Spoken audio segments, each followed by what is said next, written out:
बिस्मिल्लाहिर्रहमानिर्रहीम। अस्सलाम वालेकुम dear students, welcome to my YouTube channel. Math 603 की असाइनमेंट नंबर 1 का सलूशन आप सबके साथ शेयर करूंगी। Section in-charge Usra Muzaffar, last date 22 है। और इसके अलावा पेड फाइल के लिए आप मुझसे व्हाट्सएप पर रब्ता कर सकते हैं एम एस वर्ड की फ़ाइल के लिए। और इसके अलावा जो है वो आप मेरे यूट्यूब चैनल को भी सब्सक्राइब कर सकते हैं। इंशाल्लाह इसी तरह से आपको सारे असाइनमेंट्स के सलूशन इंशाल्लाह मिलते रहेंगे। तो क्वेश्चन की तरफ चलते हैं। तो क्वेश्चन आपके, ये थोड़ी सी लेंथी असाइनमेंट है, थोड़ी नहीं बल्कि आप काफ़ी लेंथी कह सकते हैं। 2 क्वेश्चन है। फर्स्ट जो क्वेश्चन है वो लेंथी है। इसमें क्राउड्स मेथड को यूज़ करना है आपने इक्वेशंस को सॉल्व करने के लिए। 3 इक्वेशंस आपके पास दी हुई हैं। 2x + 5y + 3z = 16 and 3x + y + 2z = 11 minus 3x + 7y + 8z = 10। ये 3 इक्वेशंस आपको दी हुई हैं। सबसे पहले इन इक्वेशंस को आपने मैट्रिसेस की फॉर्म में कन्वर्ट कर लेना है। मैट्रिक की फॉर्म में कन्वर्ट करने के बाद आपके पास ये सिस्टम बन जाएगा 2 5 3, यानी कि फर्स्ट जो मैट्रिक है उसमें सारे कोफिशिएंट्स एक्स वाई जी के, सेकंड में हमारे पास एक्स वाई जी यानी कि अननोन्स आ जाएंगे, एंड थर्ड में इक्वल्स के जो हमारे पास राइट हैंड साइड पे हैं 16 11 एंड 10, वो हमारे पास वैल्यूज़ जहाँ पे आ जाएंगी। अब जो फर्स्ट मैट्रिक हमने बनाया उसको हम ए का नाम दे देंगे, सेकंड मैट्रिक हमारा एक्स का है यानी कि अननोन्स का, एंड थर्ड मैट्रिक हमारा बी मैट्रिक है। जिस तरह हम बढ़ते आ रहे हैं लीनियर अलजेब्रा में भी हमने पढ़ा है और भी डिफरेंट टॉपिक्स में, like A X is equal to हमारे पास होता है बी के। अब चूंकि हमने क्राउड्स मेथड को यूज़ करना है फॉर एलजू डिकम्पोजिशन, तो ए इज इक्वल टू हमारे पास हो जाएगा एल यू। अब एल का मैट्रिक हमारे पास होता है, इस तरीके से हम बनाते हैं। इसका जो अपर डायगोनल होता है उसमें ज़ीरोज़ होते हैं और बाकी सारी वैल्यूज़ हमने फाइंड करनी होती हैं। और यू का जो डायगोनल होता है वो लोअर में, मतलब इसके जो एलिमेंट्स होते हैं लोअर डायगोनल में होते हैं, वो सारे ज़ीरो होते हैं। और डायगोनल इसका 1 होता है और बाकी जो यू के वैल्यूज़ हैं वो हमने फाइंड करनी होती हैं। नेक्स्ट आ जाएँ तो पहले सबसे पहले इन दोनों मैट्रिसेस को हमने यहाँ पे मल्टीप्लाई किया। ठीक है, is equal to L U हमने लिखा, ए की जगह पे जो ए का मैट्रिक हमने बनाया वो लिख दिया, और एल और यू के जो दोनों मैट्रिसेस थे उनको हमने मल्टीप्लाई किया, जिस तरह हम 2 मैट्रिसेस को मल्टीप्लाई करते हैं। मल्टीप्लाई करने के बाद हमारे पास ये जो है वो इसका बना है फॉर्म। ये फॉर्म बनने के बाद अब यहाँ पर हमारे पास इन सब की वैल्यूज़ हमने फाइंड करनी है। ठीक है, L11 L21 जितने भी यहाँ पे हमारे पास ये नंबर्स हमें नज़र आ रहे हैं, L और U की फॉर्म है, ये सारी वैल्यूज़ हमें चाहिए। तो इससे सबसे पहले हमारे पास जो L11 की वैल्यू आती है वो 2 की आती है, क्योंकि दोनों मैट्रिक्स इक्वल हैं। तो इट्स मीन्स कि इसके लेफ्ट हैंड साइड के जो एलिमेंट्स हैं सारे ये दूसरे मैट्रिक के एलिमेंट्स के इक्वल हैं। तो L11 सबसे पहले हमारे पास है, तो वो जो फर्स्ट मैट्रिक है ए वाला उसमें 2 के इक्वल है, तो वो हमने लिख दिया। सेकंड L11 एंड U12 हमने लिखा, इसमें L11 की वैल्यू पुट की 2, तो हमारे पास यहाँ पे U12 की वैल्यू आ गई। उसके बाद थर्ड हमारे पास L11 एंड U13 हमने लिखा, यहाँ पे भी हमने L11 की वैल्यू 2 पुट की और हमारे पास U13 की वैल्यू आ गई। इस तरह नेक्स्ट रो में हम आ गए सेकेंड में, तो L21 की वैल्यू हमारे पास यहाँ पे 3 है और बाकी सब में इसी तरह से L21 की वैल्यू हम पुट करते गए और पीछे हमने U12 और U13 भी फाइंड कर लिया। वो सारी वैल्यूज़ भी इनमें पुट करते जाएंगे तो हमारे पास ये जो है वो इसका सलूशन बन जाएगा। यहाँ से हमारे पास U13 निकलेगा, L21 की वैल्यू हमारे पास 3। नेक्स्ट जो हमारे पास था वो हमारे पास L22 यानी कि L22 की वैल्यू हमारे पास -13/2 आई है।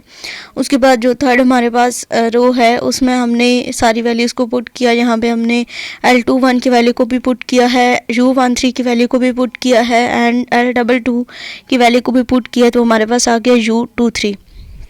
तो U23 की वैल्यू हमारे पास आ गई है 5/13। एक दफ़ा कैलकुलेशंस को क्रॉस चेक लाजमी करना है, क्योंकि मैंने भी किया है, क्रॉस चेक करके ही मैंने एक दफ़ा क्वेश्चन सॉल्व किया, उसके बाद इसको चेक किया, लेकिन फिर भी कोई मिस्टेक हो सकती है कैलकुलेशंस में। आपने प्लस माइनस करके एक दफ़ा इसके आंसर्स को वेरीफाई लाजमी कर लेना है। ठीक है, बाकी तरीका बिल्कुल सेम यही आपने करना है, इसमें कोई भी मिस्टेक नहीं है। देन थर्ड रो में हमारे पास L31 की वैल्यू -3 है, वो हमने लिख ली। और उसके बाद सेकंड में हम आ गए तो L31 U12 प्लस L31 की वैल्यू भी पुट कर दी, U12 की वैल्यू भी पुट कर दी, और जहाँ पे हमारे पास निकला L32 29/2। देन थर्ड वाली जो हमारे पास एलिमेंट्स थे कॉलम के लास्ट, वहाँ से हमारे पास L33 की वैल्यू निकली, तो वो 90/13 है ये। अब ये सारी वैल्यूज़ हमने L और U के जो मैट्रिसेस हमने फाइंड किए हैं उनमें हमने पुट कर दी हैं।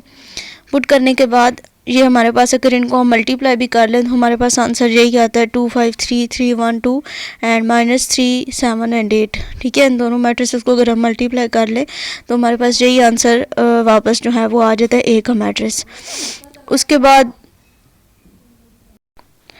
उसके बाद हमने जो है वो ये एक हमारे पास इसमें स्टेटमेंट आती है कि A X is equal to B होता है। एलजू फैक्टराइजेशन जो भी होता है, अब क्राउड्स मेथड को हम यूज़ कर रहे हैं तो A X is equal to B होता है और ए इक्वल टू हमने स्टार्टिंग में रख लिया वो हमारे पास एल यू के इक्वल है। अब इसी इक्वेशन में A X is equal to B जहाँ पे हमने लिखा हुआ है ए की जगह पे हमने एल यू पुट कर दिया तो L U X is equal to क्या हो गया, बी के हो गया। अब जो है वो हमने यहाँ पे लेट कर लिया कि जो हमारा यू एक्स है वो इक्वल टू है, फर्स्ट कर लें वाई के। अगर यू एक्स वाई की इक्वल है तो ये जो बी वाली इक्वेशन हमने बनाई है L U X is equal to B, इसमें यू एक्स की जगह पे हमने अगर वाई पुट कर दें तो L Y is equal to B बन जाएगा। ठीक है, अब ये जो एल वाला मैट्रिक है, ये जो अभी हमने मैट्रिक फाइंड किया है एल वाला, ये वाला मैट्रिक हमने यहाँ पे लिख देना है।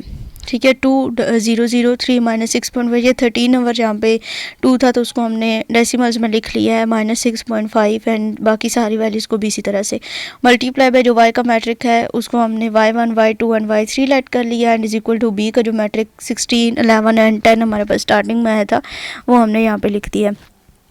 इसी तरह से इनको भी इक्वल रख लेना है। ठीक है, ये जो दोनों मैट्रिक्स हैं वाई के ये मल्टीप्लाई होंगे और इज इक्वल टू बी के मैट्रिक के अंदर ये सारी वैल्यूज़ इक्वल आ जाएंगी। 2y1 is equal to 16 first row में से निकल आएगा। सेकंड जो रो है उसमें से 3y1 -6.5y2 is equal to 11 हो जाएगा एंड थर्ड में -3y1 + 14.5y2 + 6.9231y3 is equal to 10 हो जाएगा।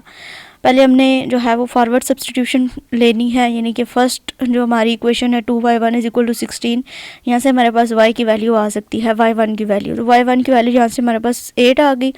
उसके बाद जो सेकंड हमारे पास इक्वेशन है उसमें हमने 3y1, यहाँ पे बाय मिस्टेक मैंने 3y2 लिख दिया है, अभी 3y1 -6.5y2 is equal to 11। ठीक है, तो y1 की जगह पे हमने यहाँ पे 8 पुट कर दिया, -6.5 y2 इज इक्वल टू 11 हो गया।